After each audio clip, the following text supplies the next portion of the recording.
കേക്കൊക്കെ എടുത്തിട്ട് ഞാൻ നേരെ വാടാൻപള്ളിക്ക് പോവാട്ടോ കേക്ക് കൊടുക്കാൻ വേണ്ടിയിട്ട്. അപ്പോൾ അവർ ഓർഡർ ചെയ്തിട്ടുണ്ടായിരുന്നത് ബ്ലാക്ക് ഫോറസ്റ്റ് ആണ്.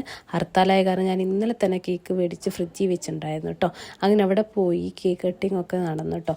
പിന്നെ കേക്ക് അവൾക്ക് കട്ട് ചെയ്യാൻ അറിയില്ലല്ലോ, ചെറിയ കുട്ടിയല്ല. അപ്പോൾ അത് കാരണം ഞങ്ങൾ പറഞ്ഞു വാരി കൊടുത്തു വന്നിട്ടോ. ശരിക്കും ചോറ് വാരി കൊടുക്കണ പോലെയാണ് ഓൾ എല്ലാവർക്കും കൊടുത്തത് കേട്ടോ. അതൊക്കെ കഴിഞ്ഞ് ഞാൻ ഓരെ കൂട്ടിയിട്ട് നേരെ തളിക്കുളത്തേക്ക് പോകുന്നു കേട്ടോ. ഇനി ആലിക്കുട്ടിയുടെ ഫോട്ടോഷൂട്ടാണ് കേട്ടോ. അതിൻ്റെ പൊലിവാണ് കാണുന്നത്. ഫോട്ടോസൊക്കെ ഞാൻ വീഡിയോക്ക് ശേഷം ആഡ് ചെയ്യാവുന്നതാണ് കേട്ടോ. അപ്പോൾ കണ്ണാടൊക്കെ എടുത്ത് മേലെ വെക്കുന്നുണ്ട്. എവിടെ നിന്നാണ് പറയണത്. അതേപോലെ തന്നെ ഇവിടെ നിന്ന് കട്ട് ചെയ്തിട്ടുണ്ടായിരുന്നത് ചോക്കോ റെഡ് കേക്ക് ആയിരുന്നു കേട്ടോ. ഇവിടെ അങ്ങനെ തന്നെ ആയിരുന്നു. അവൾക്ക് കേക്ക് കട്ട് ചെയ്യാൻ അറിയാത്തതുകൊണ്ട് ഞങ്ങൾ പറഞ്ഞ് അവളിക്കാക്ക് വാരിയിട്ട് കൊടുത്തു വന്നിട്ടോ.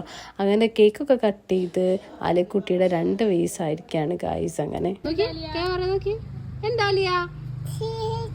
വെയില കണ്ണടച്ച് കണ്ണട